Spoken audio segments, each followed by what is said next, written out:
kwento not allowed dito. Yung part doon, yung part na yon doon. And then meron ako mga kakilala na tatawid nila to, yung mga bata papunta dito sa kabilang lane.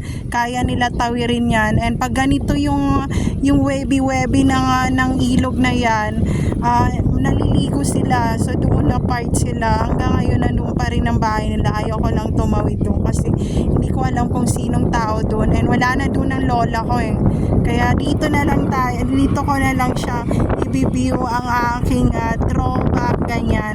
So ayun, sana buksan ng mga teacher yung about doon sa kukunin ko. And sabi niya, hindi naman kailangan. Sabi ko, I'm so proud of myself because I go in elementary, high school, and to be part of the university. And walang masabi si ma'am. Sabi niya, bukas, pumunta ka dito.